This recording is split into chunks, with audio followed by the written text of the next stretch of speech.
Hey, this is Nat, and we're off our couch in Kissimmee, Florida for Night of a Million Lights, the second annual Night of a Million Lights at Give Kids the World Village. Night of a Million Lights features a sparkling tree trail, a tram ride through the storybook village, entertainment, a holiday marketplace, treats, and 21 uniquely themed houses. We're still celebrating the holiday season. I believe we may have another holiday event to attend, so subscribe, enjoy this season along with us.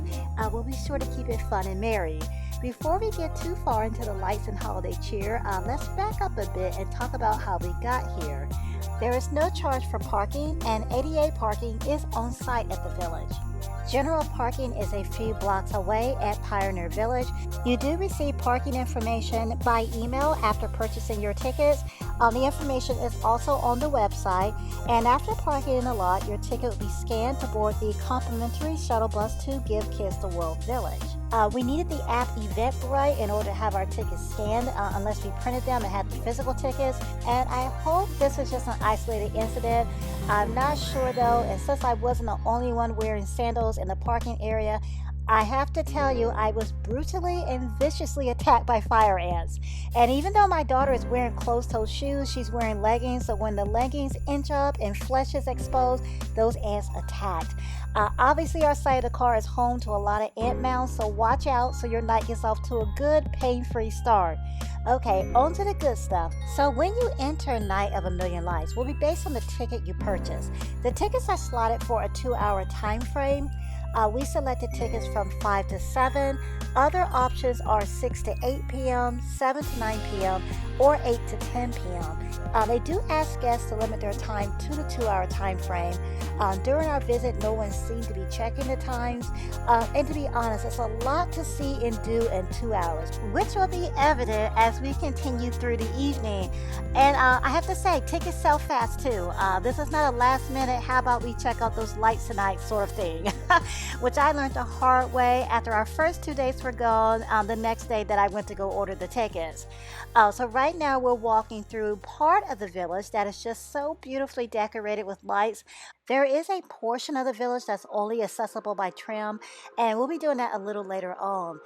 This village is 89 acres. It's an absolutely adorable nonprofit resort that provides critically ill children and their families with week-long wish vacations at no cost, thanks to volunteers, generous donors, and benevolent community partners. The purchase of tickets to Night of a Million Lights, as well as merchandise, food, and beverage items, all go toward the mission of Give Kids the World Village. And the ticket prices do vary based on the date you purchase.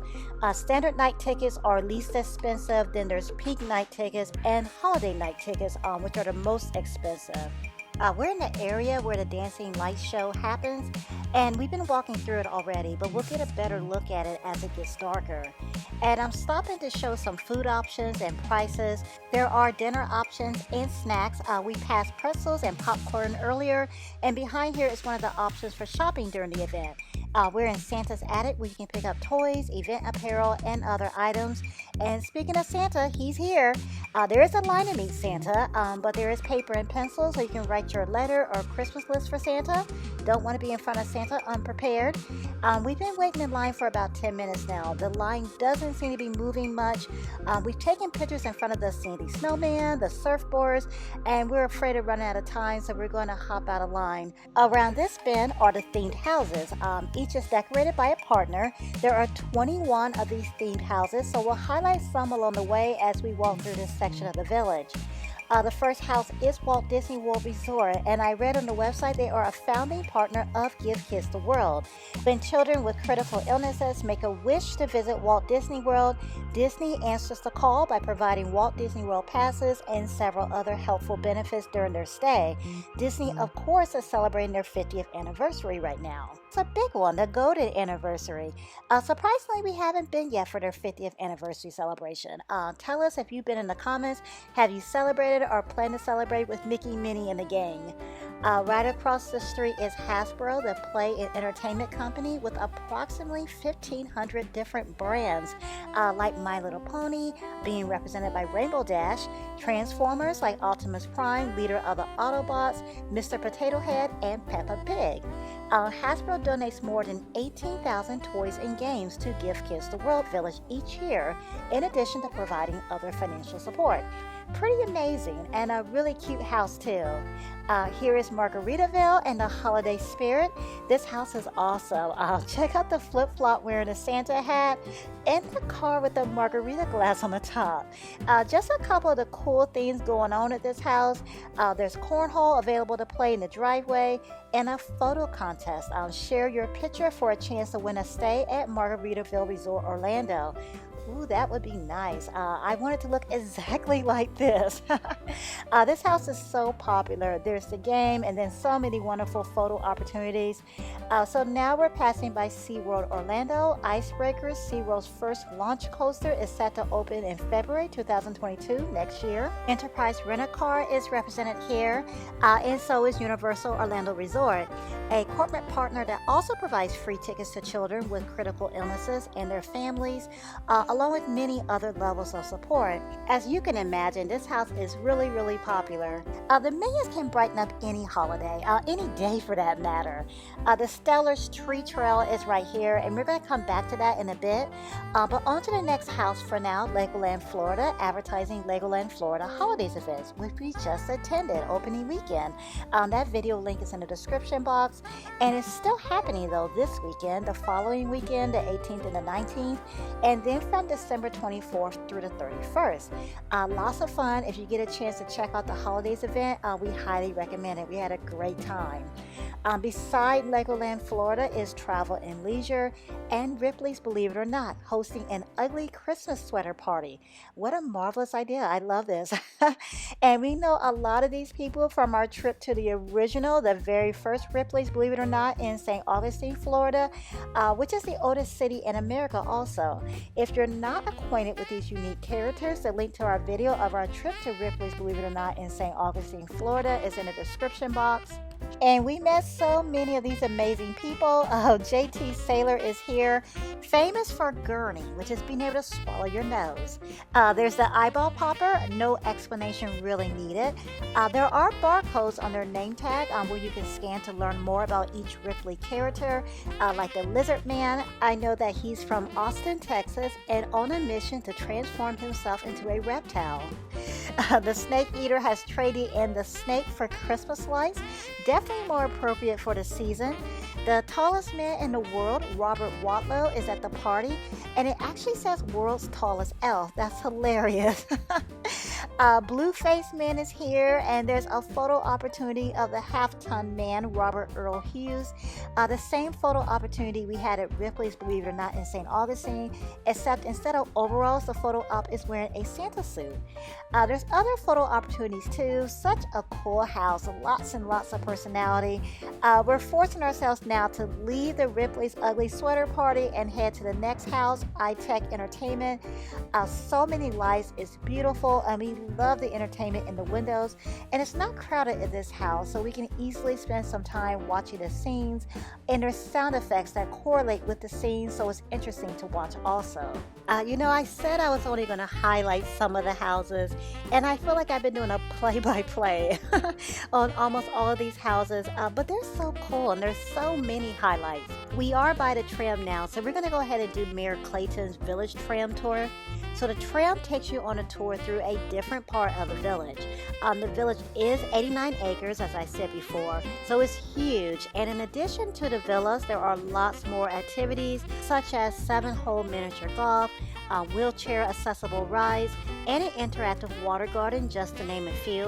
While riding the tram, an audio program plays, and the program explains their mission in detail. When a child with a critical illness, and according to the audio program, more than 30,000 children are diagnosed with a critical illness yearly. Those who are eligible can make a wish to visit somewhere, and half of those children choose to visit Central Florida.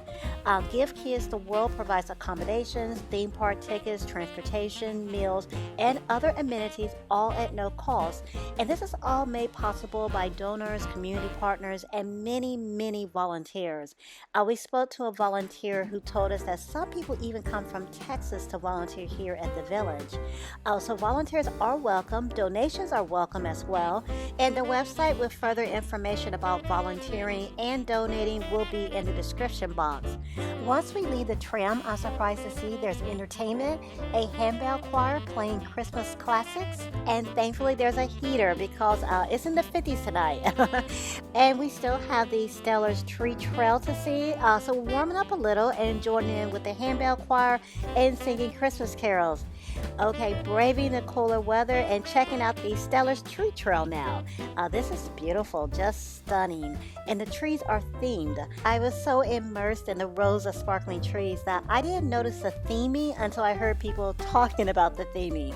I really like the Chick-fil-A tree. I had no idea white with black spots was just a perfect complement to the green of the tree and the sparkling lights.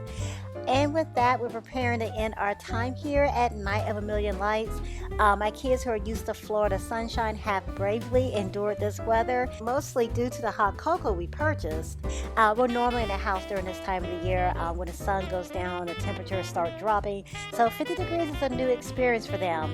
As we head back to the warm car, we're passing by Matthew's Boundless Playground. The playground features a life-size version of the original Candyland board game. The playground is financially supported by Hasbro, and here's our last look at the Dancing Light Show. This has been a magical evening and a highly interesting and wonderful place. We have enjoyed ourselves immensely, especially me. London has been wanting to come. He wanted to visit last year during the debut. I wasn't sure if it'd be worth the trip for us, and it most definitely has been. My favorite part are the themed houses. I especially enjoyed Ripley's, but there were so many good ones. London had multiple favorite parts of the night also, but he really enjoyed the Dancing Light Show. He found it to be just beautiful and highly captivating. And there are more activities to enjoy here at Night of a Million Lights. Premium experiences like behind the scenes tour, dessert party, a raffle, Paradise Grill's chance to win, and a game. I really hope you found this video helpful. If so, if you like this video and enjoy this type of content, please hit the thumbs up button and let us know. And tell us your thoughts and experiences about Night of a Million Lights. It's in the second year now, so have you been already? Do you plan to go? The event runs until Sunday, January 2nd, 2022. For our next video, we're heading back to Central Florida, and I believe we'll be in Disney Springs checking out holiday treats and activities like the Christmas tree stroll. And these clips are from last year since I'm not 100% certain. An unexpected trip came up, so subscribe, come back please. I'm sure whatever we're up to will be fun and tasty.